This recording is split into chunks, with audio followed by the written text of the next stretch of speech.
questions before we close the group.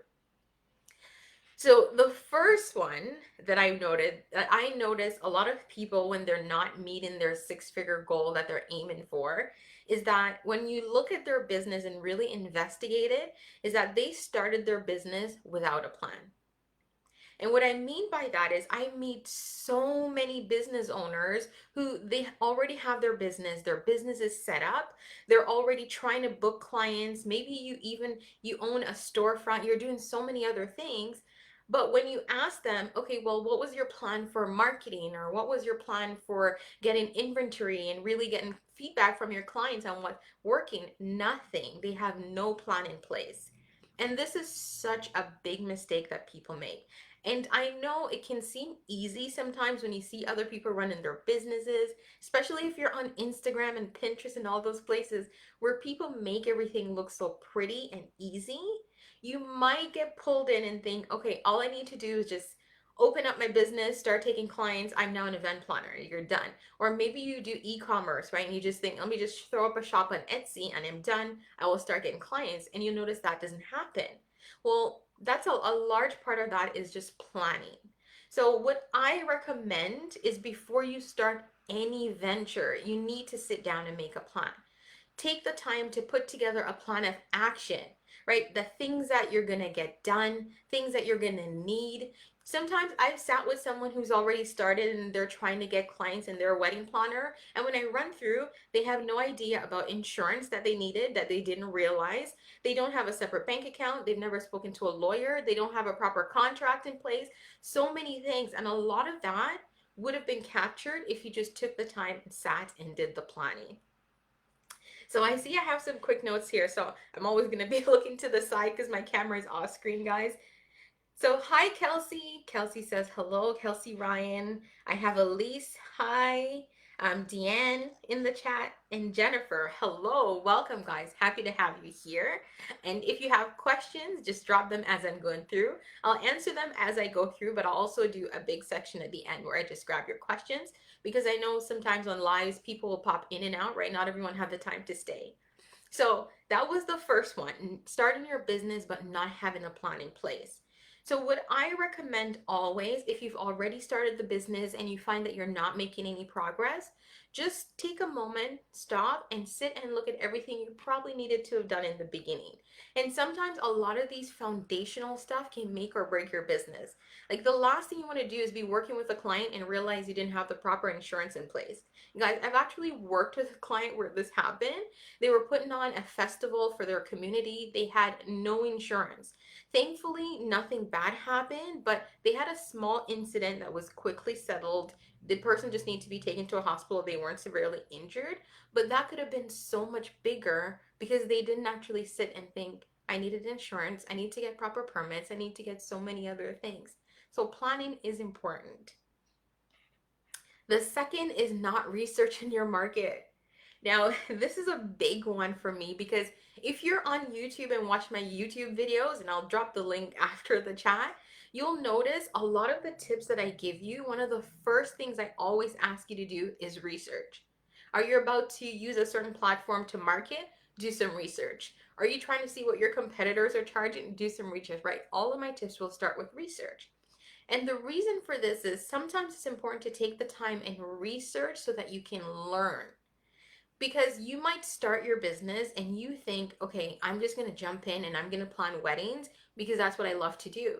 And you didn't take the time to research. And when you do, you look around your area and you realize there is 100+ other wedding planners there. So competition is high.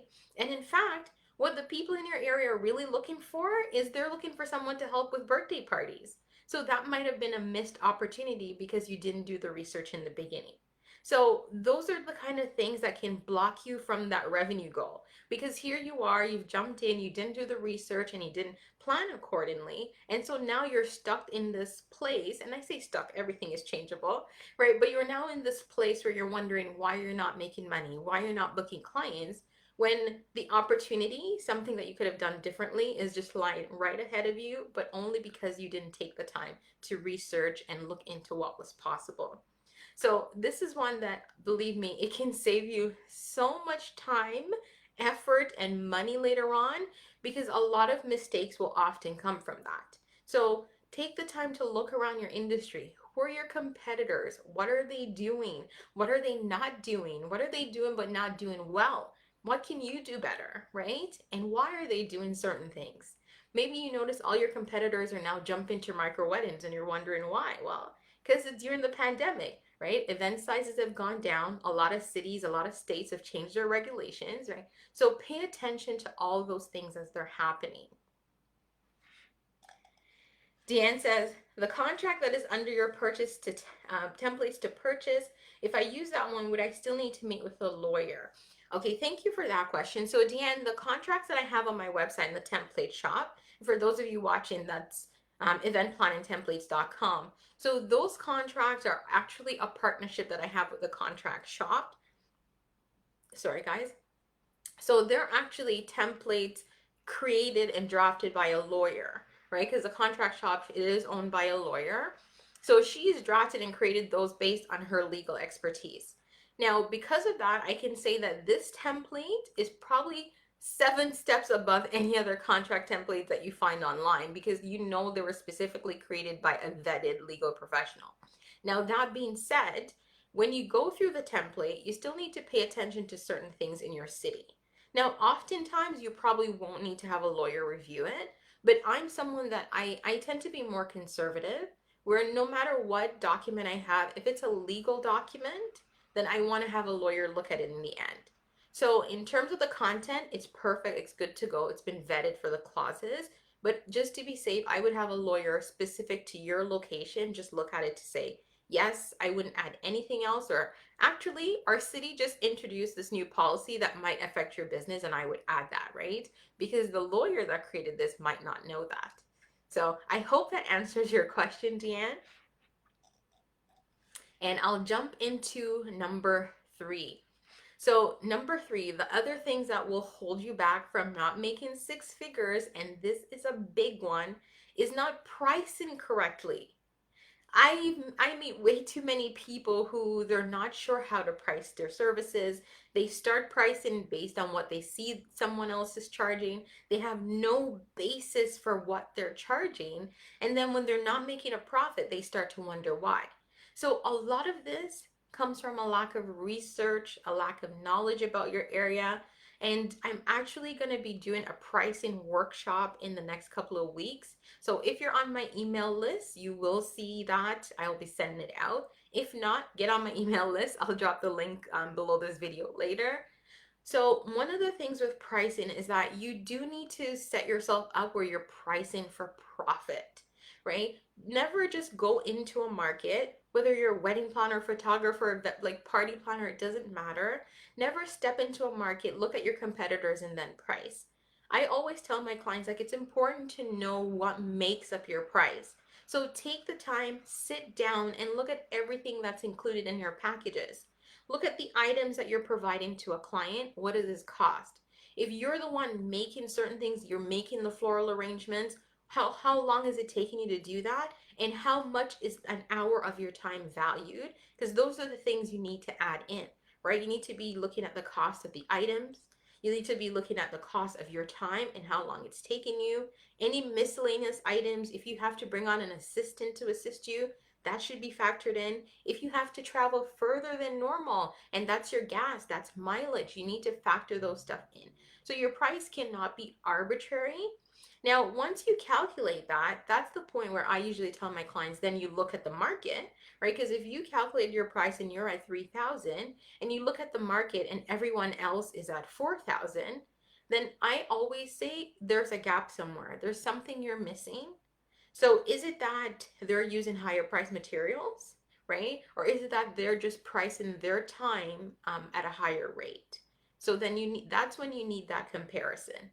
But pricing correctly is so important, especially when you have revenue goals in mind. It's important to know what your services cost, the price that a client would pay, and the best price for your service so that you can hit those 6-figure numbers and bring home a good profit. So Deanne said it answered her question. I'm happy about that. Thank you. Now, the next one is waiting for permission. Now, this one is not so much actionable because it's really more about mindset. But I run into this one a lot with some people where I'll have a client and they have an idea, or there's something they want to do, or a package they want to introduce in their business, just something that could just bring them a shit ton of revenue, right? And they're hesitating to do it. And sometimes they'll ask me, well, what do you think about this? Or what do you think about that? And for me, I know that they're really just trying to bounce ideas off someone else, right? And that's good. Like they have me as their coach and we're working through it together. But I know sometimes you might not have that. Not everyone have that where they're working with someone or they have the support or the network that they can bounce ideas off, right? So this is why it's important sometimes to really not wait for permission. If you have an idea and you think it's a good idea, just test it out. Everything is temporary. I just try to remind my clients of that. Everything is temporary. Never look at something as permanent, right? Your decisions can always be changed. So if you think you have a package idea you want to introduce, test it out. You want to charge a certain price for a package, change the price, right? Just test it out and see what happens. Don't wait for permission. Because sometimes you're sitting there for so long waiting for permission that you miss so many opportunities along the way to grow your business and to grow your revenue, right? And you have to remember, you're the CEO, you're running the business, and you have to step into that position and really own it. And there's nothing wrong with failure. You can test something out, it wasn't a good idea, it didn't work. That's okay. At least you tried it, right? Trial and error. My business was built on trial and error. And if I didn't try certain things, I wouldn't have learned what worked and what didn't. So that's the biggest thing. Esther says, that sounds great. Thank you for sharing. Anytime, Esther, anytime. And guys, if you have questions, just keep dropping them. I know I look over here, but that's where my question box is. So, number 5, and this is the other thing I find hold people back a lot, is that stop waiting to be given a title. I meet a lot of people who they're waiting for a title to be given to them. So you're waiting for someone to call you an expert. I remember a couple years ago, I had a very interesting conversation with a client. We were redoing her website and I was helping her to write the copy. And on her about page, I was saying I didn't see a lot of content that was presenting her as an expert, as someone who should be hired because she knows exactly what she was doing. And don't get me wrong, she was a badass wedding planner. Not was, she still is, right? So I was looking at it from the perspective of someone who knows her skills and just wondering why she wasn't articulating that, right? So one of the things I suggested was I said, okay, well, let's change this copy to include more things about your expertise and let's call you an expert wedding planner. And she was so resistant to that. So she was resistant to calling herself an expert because she said, well, technically I'm not an expert. Like this planner down the street has been in business for 10 years longer than I have, right? And my response to this, guys, I'm just going to show you how perspective can be different. So I said to her, okay, how many weddings have you planned this year? She said 20. Awesome. Ask me now how many weddings I've planned this year. And she started laughing. So I said, no, come on. So, of course, the number of weddings I had planned that year was 0. Because as you guys know, I'm not a wedding planner. I don't currently plan events. And when I did corporate and social events, right? So here you are, you've planned 20 events in a year. And you're comparing yourself, let's say to me, who's not planned a wedding in a year. You're an expert, right? So step into that title and own it. You are an expert. If you're a florist and you're amazing at what you do, you're an expert, right? Don't hesitate to give yourself that title and don't wait for someone else to give yourself that title, right? Own that title. You have the skills, you have the experience, it is yours because people will pay extra for that expertise. And those are the things that keep you stuck and below that level when you're trying to increase your revenue. Now, drop your question because I know that one is one that so many people struggle with. Now, tell me, I want to know, I'm curious about this one. Like, are you someone who calls yourself an expert on your business cards when you step into conversations with people? Like, are you declaring your expertise? I'm curious to know that one. Drop it and let me know. So I'll jump to number 6. And number 6 is a lot of people I find take the DIY route to success. And I'm going to repeat that. They take the DIY route to success. And this is a very difficult road to navigate. And if you're a wedding planner, an event planner, you know this well. Just think about all the clients who come to you. They want to hire you, but they want to DIY a part of the wedding. They want their sister to do the centerpiece. Their aunt is going to help with the backdrop. And you can do the coordination and maybe the tablescape, and they have so many plans to DIY just to help bring the price down, right? That's what you're doing when you're trying to DIY your business, essentially. And I know when you have those clients, it feels frustrating because all you're thinking is, okay, your sister is probably not reliable. She's probably not going to do an amazing job. Just hire the planner, let them take over and do everything, and everything can be done well and on time, right? But when you apply the same logic to your business, you don't realize how that limits you from success. So here you are. You need to get a website because you want to get found online. People need to be able to search and find you so that they can hire you. Instead of hiring a web designer to do your website, you decide to do it yourself.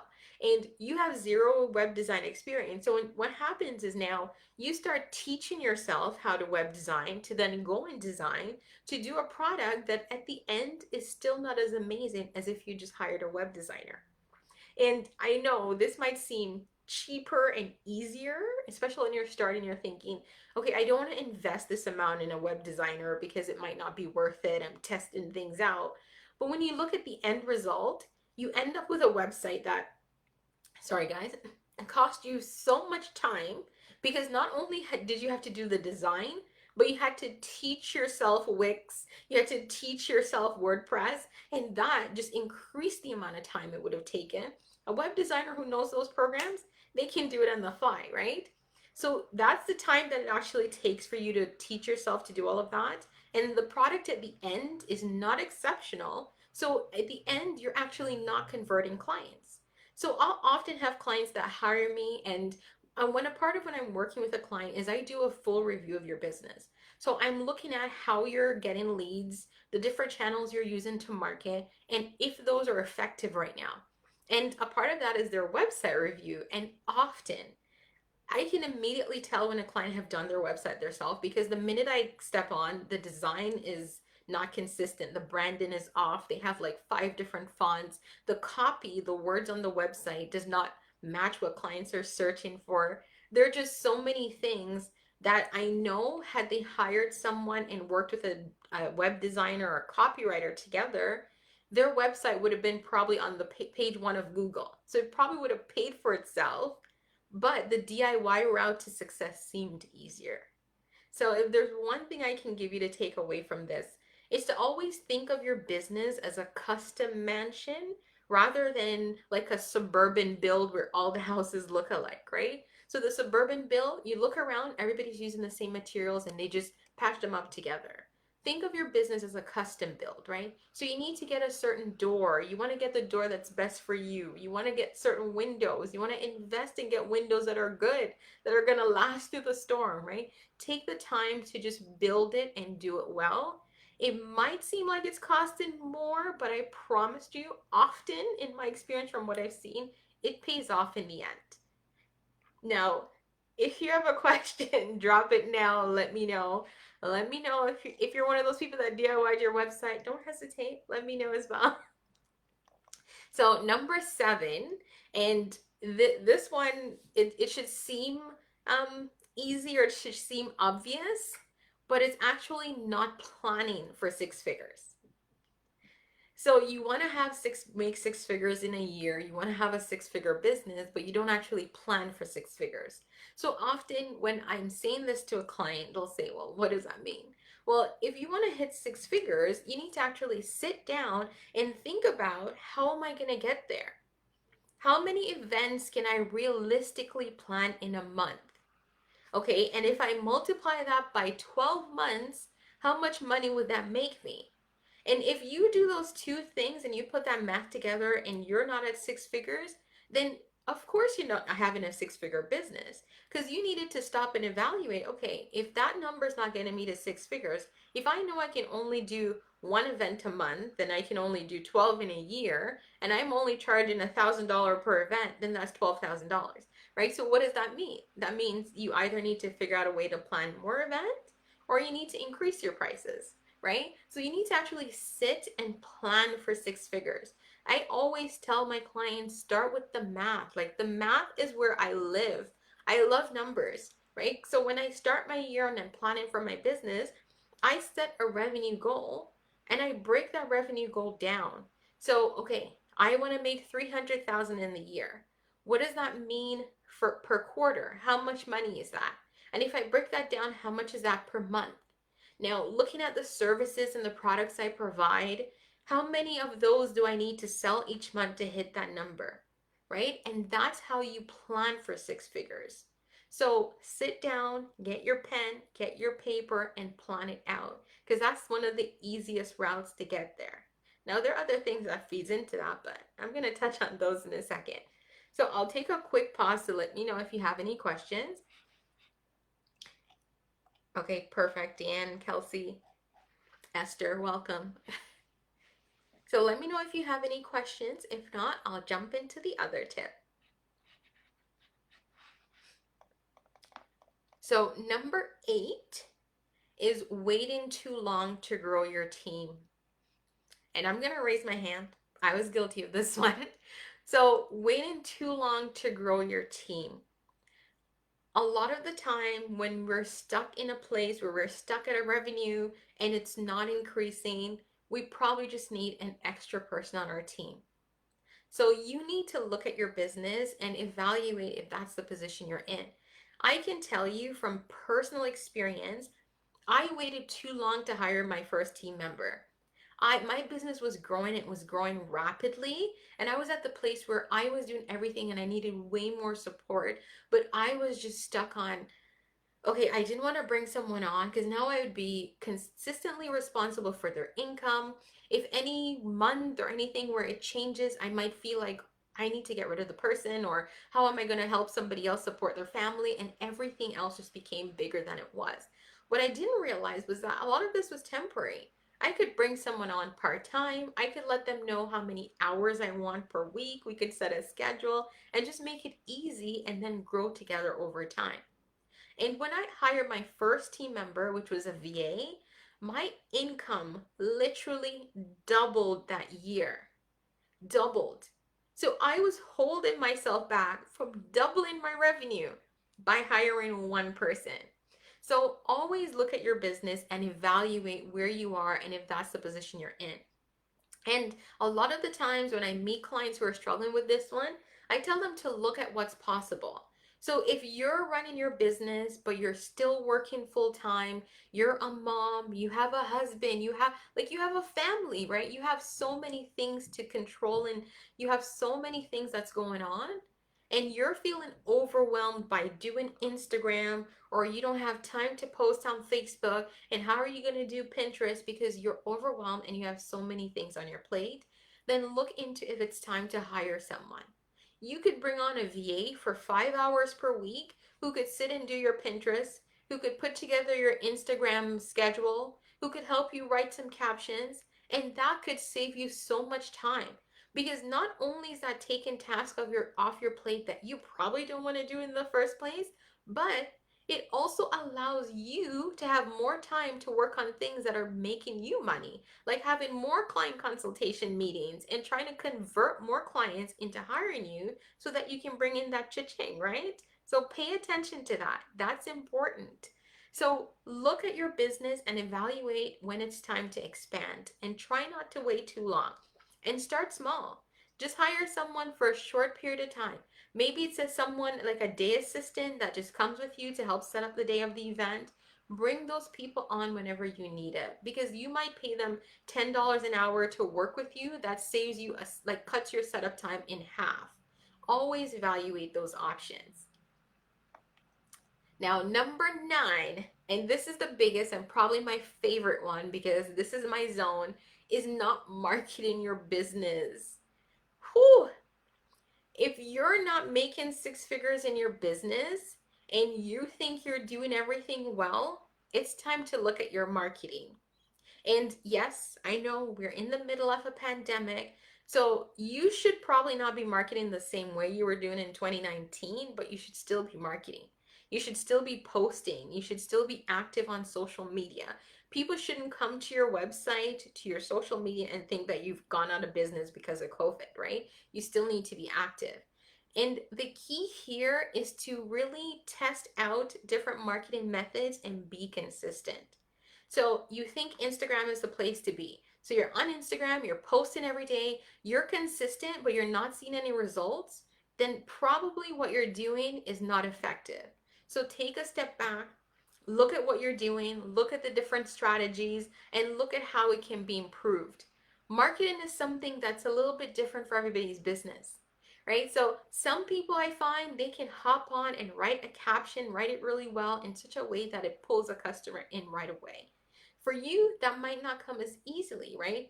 But you might look at your competitor and think, oh, well, she does that. Let me do it. And it doesn't work for your business. It doesn't mean that Instagram is not the place. It just means that you probably need to find different strategies to use on there. And there's tons of places you should be marketing.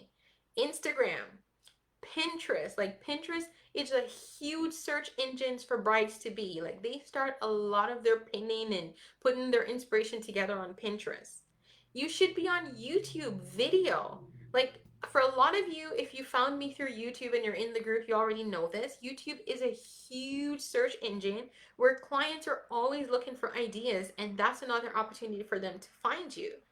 You should have all the Google Suite tools already set up. So you should have your free Google My Business listing app. You should have your website set up and optimized for SEO. Like those are all marketing options that you should have. If you're on third-party websites like Wedding Wire or The Knot, your listing should be optimized with the right keywords that people are searching for. So ensure that you're marketing your business correctly because that's a huge, huge thing that can hold back and limit your revenue. Because I'm telling you, you can see the difference when you market versus not. Like I've seen clients go from making $1,000 a month to 10,000 just based on changes in their marketing. So literally look at that and how it can be improved. And if you need help, check out my YouTube channel. I have tons of marketing tips on there for free. Check them out. Don't hesitate.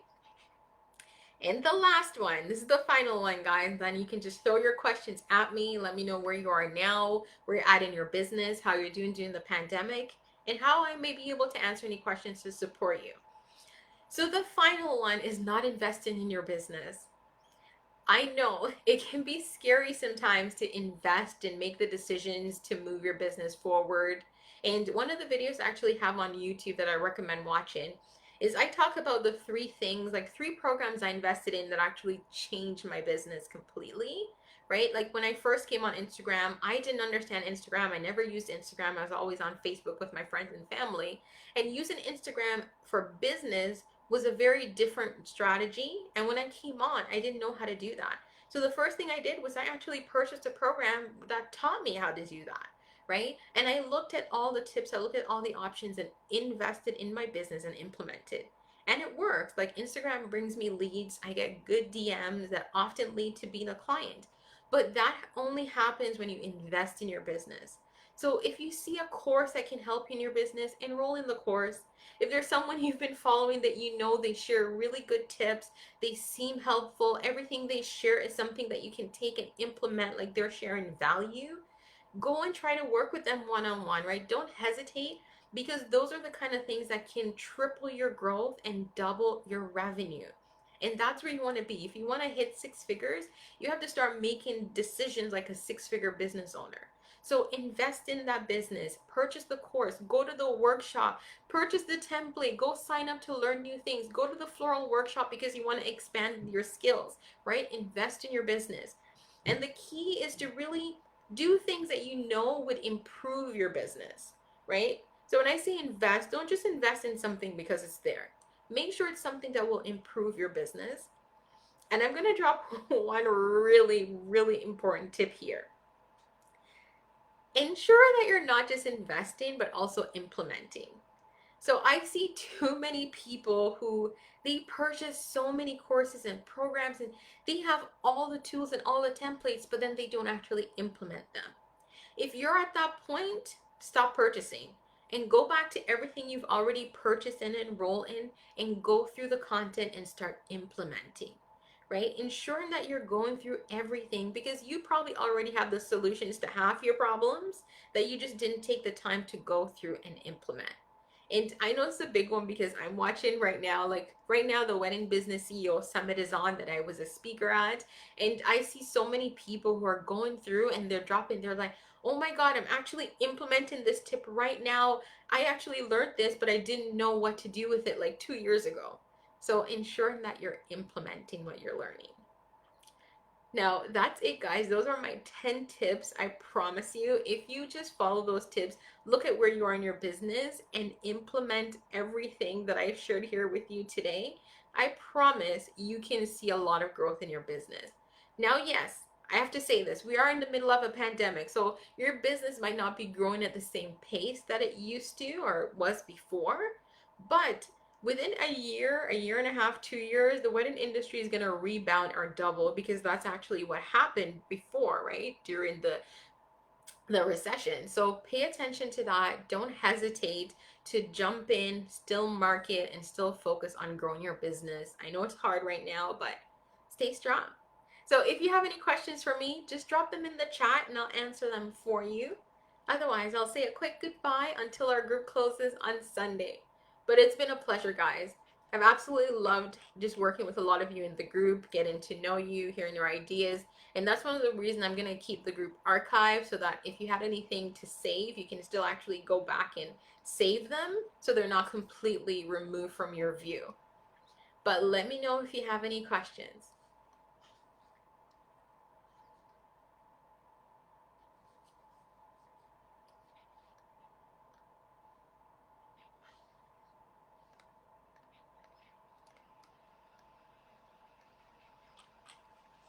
Actually start dropping these links.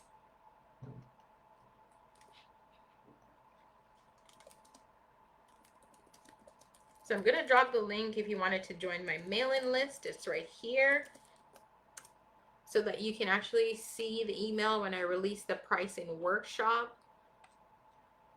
The other thing I'm going to drop is the link to my YouTube channel. If you don't already follow me on YouTube,